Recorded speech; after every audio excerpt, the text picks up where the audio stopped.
do seu blog Viajando com Papel e Tinta, e no vídeo de hoje eu estarei mostrando as leituras do mês de dezembro. Então, vamos começar?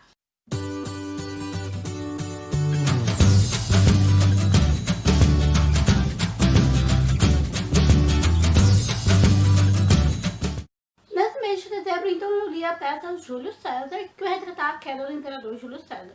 Essa é uma peça histórica, é bem interessante, e a gente acaba refletindo bastante sobre questão política. Me lembra um pouquinho a vibe do final de Jogos Vorazes, então é bem interessante. Também o livro do chá, é um livro curtinho que vai falar um pouquinho da história do chá. E essa leitura foi por total influência da Vivi, do Ig, o Senhor dos Livros. Muito obrigada, foi uma leitura bem interessante e a gente vai conhecer um pouquinho mais da história do chá e da cerimônia. Eu amo beber chá, infelizmente aqui onde eu moro é um calor insuportável, então geralmente eu acabo bebendo muito à noite. Esse ano eu aprendi bastante coisa, inclusive que o ideal é você abafar o chá, pois ajuda a preservar o sabor. Então, várias descobertas esse ano. Também porque não pediram a Evans, da Agatha Christie. Nele a gente não tem nenhum dos investigadores principais da Agatha para envolver assassinato, herança, falsa identidade, e é bem interessante. Entrando no clima natalino, eu li um conto de Natal do Dickens. Eu nunca tinha lido nada do autor e foi uma leitura bem interessante. Eu já conhecia a história através da animação da Disney, um conto de Natal do Mickey. Tem algumas pequenas mudanças, mas no contexto geral é muito parecido. E há alguns anos saiu Os Fantasmas de Scrooge. É uma animação mais pesada, mais horripilante e um pouco mais fiel ao conto. Como se trata de um conto, uma história curtinha, todo ele está contido nessa adaptação. Se ainda não leu esse conto, vale super a pena. Também no clima de Natal eu li O Presente do Meu Grande Amor. São 12 contos de vários autores, entre eles a Holly Black, a Gayle Forman, a Jane Han, David Lefton, Rainbow Rowell, Laini Taylor e Stephanie Perkins, que é a organizadora desse livro. Tem alguns contos muito legais. Por exemplo, a da Laini Taylor tem uma pegada fantástica, assim, bem interessante, que eu curti muito. A da Kirsten White é muito legal. É um livro, assim, que vai deixar a gente com o coração bem quentinho. E da Stephanie Perkins eu também gostei muito. Eu não sou uma pessoa que lê muito contos. Muitos deles eu termino com aquela sensação que tá faltando alguma coisa. Então alguns contos aqui não me agradaram tanto. Algumas coisas aqui eu achei um pouco desnecessárias. Mas alguns contos aqui valem super a pena. E esses contos ou vão se passar na época do Natal ou no Ano Novo. Esse mês também eu li Sobrevivendo entre Lobos. Essa história ela vai se passar durante o finalzinho da Segunda Guerra Mundial, durante o processo de evacuação de vários campos. E num dos últimos campos a ser evacuado, um judeu polonês acaba chegando lá com uma criança em uma mala. E uma organização de resistência clandestina que estava sendo organizada ali no campus acaba encontrando essa criança e protegendo ela. Só que isso acaba colocando a organização em risco. O autor acaba fazendo um relato bem vívido de como que era a situação dentro desses campos, de todo o sofrimento infligidos a esses prisioneiros. E isso é feito com bastante propriedade, já que o autor passou 8 anos dentro de um campo de concentração durante a Segunda Guerra Mundial. Foi uma leitura interessante e bem impactante. Li também Nada a Perder, da Jojo Moyes, e aqui a gente vai conhecer um casal. A Natasha é uma advogada, ela está tentando consolidar a sua carreira. Ela já tem chamado a atenção por ter ganhado casos bem difíceis e de forma bem inteligente. Isso para ela é maravilhoso. O Mac ele já não tem uma profissão fixa, ele é apaixonado por arte, por fotografia. E essas diferenças têm levado a bastante conflitos dentro do relacionamento, tanto é que eles estão no processo de divórcio já tem quase um ano. E no meio disso tudo a gente vai conhecer também o Henry. Ele é um excelente cavalariço, ele fez grande sucesso numa das escolas mais famosas da França. Porém ele abandona tudo para ir para a Inglaterra em busca do seu grande amor. E a gente acompanha os dias atuais dele cuidando da sua neta Sarah. E essas duas histórias vão se entrelaçar. Lá para os 15% do livro eu já sabia como a história ia terminar. Mas a escrita da Jojo Moyes é muito envolvente e emocionante.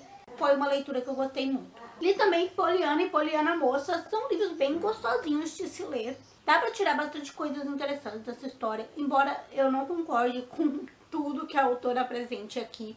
Em Poliana a gente vai conhecer a Poliana. Ela acaba de ficar órfã, tá indo morar numa cidadezinha do interior com a sua tia. Devido à escolha de casamento que a mãe da Poliana fez, ela acabou se afastando da família. Então já tem muitos anos que ela e a irmã não têm contato. A tia da Poliana é bem ranzinza, ela não é uma pessoa muito agradável de se lidar.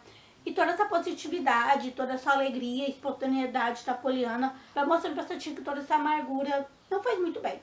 E isso acontece não só com a tia, como com vários moradores da sociedade. Poliana Moça, a gente vai avançar um pouquinho mais da história da Poliana. Então, nesses 2 livros, a gente vai conhecer um pouquinho mais da infância, adolescência e juventude da Poliana. Também li da Agatha Assassinato no Expresso do Oriente. Pra mim, essa daqui foi uma releitura. E esse livro é com o Poirot. Devido a algumas circunstâncias, o Poirot acaba embarcando no Expresso do Oriente, mesmo não sendo o seu plano no momento. E como o título já diz, ocorre um assassinato nesse trem e cabe ao Poirot investigar esse crime. Esse, pra mim, é um dos melhores livros da Agatha. É um final extremamente surpreendente. E quando a gente termina, a gente percebe todas as pistas que a Agatha foi deixando ao longo do livro. Ela não escondeu nada da gente, principalmente nós leitores que não conseguimos pescar nas entrelinhas. Então esse é um ótimo livro para você conhecer a escrita da Agatha, caso você ainda não tenha lido nada da autora, e é espetacular. Li também O Pântano das Borboletas, e aqui a gente vai conhecer um grupo de crianças, e a gente vai acompanhar um pouquinho da infância e da fase adulta delas, que é incrível. Não é uma história assim com grandes reviravoltas e acontecimentos. Sim, nós temos reviravoltas, nós temos acontecimentos, mas também é uma história que vai falar sobre a infância, sobre a amizade, descobertas, sobre o primeiro amor, e é fenomenal. Li também Paris Sem Chapéu, que representou o Haiti no projeto Mãe do Mundo. Eu não sei se esse livro é realmente autobiográfico, mas vários pontos aqui conversam com a história do autor. Por exemplo, o fato dele ter se exilado do Haiti durante 20 anos, devido à ditadura presente no país. Ele, como jornalista e se opondo a esse regime ditatorial, acaba tendo sua cabeça prêmio e ele resolve cair fora para preservar a própria vida. E a gente vai acompanhar essa redescoberta dessa cultura haitiana, esse reencontro com as suas origens. É bem interessante. O livro tem 2 tipos de narrativa, uma denominada País Real e outra País Sonhado. Então a gente tem uma história bem dividida, a gente tem um relato mais real, mais palpável desse país, e a gente tem um relato também mais onírico. É bem interessante, eu curti bastante a leitura, de conhecer um pouquinho mais dessa cultura do Haiti, e talvez futuramente ler mais obras do autor. Ele também Me Ajude a Chorar, do Capinejar. Essa é uma coletânea de crônicas do autor. Ela vai envolver muito a questão de relacionamentos, né, fraternal, paternal, e é bem interessante. Não concordo com tudo, mas esse livro me deixou curiosa para conhecer um pouquinho mais da escrita do autor. Então provavelmente eu vou estar pegando outros livros dele. E para finalizar esse vídeo, eu tenho imenso prazer de dizer que eu consegui finalmente concluir o Metal Alchemist. Bom, foram 7 volumes nesse mês. E, cara, fantástico. Uma jornada incrível. Eu amei demais acompanhar essa história. E agora eu estou acompanhando o anime. Se não me engano, eu estou no episódio 50. É isso. Então faltam poucos episódios para eu concluir. Foi muito legal assistir o anime depois de concluir o mangá, porque já tinha muita coisa que eu não me lembrava que tinha acontecido. Então reviver essa história através do anime está sendo espetacular. Eu estou assistindo o Brotherhood, foi o último anime produzido. Quando o primeiro foi lançado, o mangá ainda não tinha sido concluído, então tem algumas diferenças na narrativa, mas essa segunda versão tá bem fiel.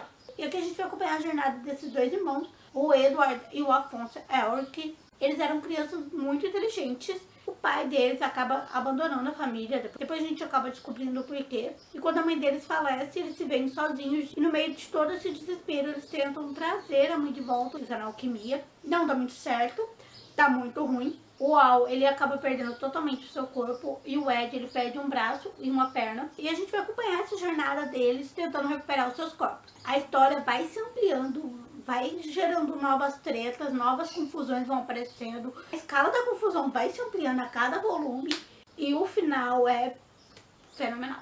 Vale muito a pena. E eu estou mega feliz que eu consegui finalmente concluir essa obra, que é maravilhosa. Então é isso, esses foram os livros lidos em dezembro, espero que vocês tenham gostado.